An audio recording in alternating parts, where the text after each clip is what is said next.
Now, some of the stuff we've been doing throughout this process really builds up to that one. The first one is sort of interviews. We've been spending time on interviews, gathering information. So you're talking to the best in the field, you're researching the best in the field, you're gathering a lot of stuff from primary and secondary interviews, which again will help you be able to have that expertise. The second thing is you're being able to tell stories. So now you've got these sort of people you've spoken to, and now you can go back and tell stories about it to sort of help illustrate these things in a way that helps us understand. The thing that we haven't spent much time on now is this idea called a contribution.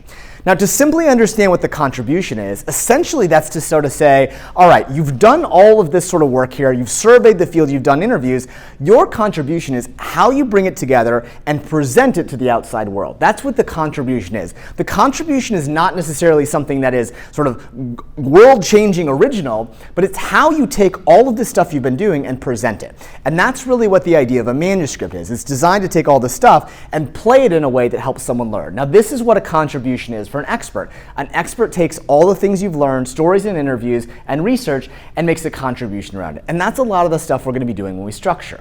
This is sort of the process of going to develop your contribution. Where you all are at this point is this idea of lots of words. You've got lots of words, stories, content, all that sort of stuff all over the place. The thing that we've done next is we've started to position this, and that happens through your introduction. Your introduction is a document that says, how do I make the case for where my book is going? What's the argument broadly that I want to make, and how do I want to sort of showcase where this is going?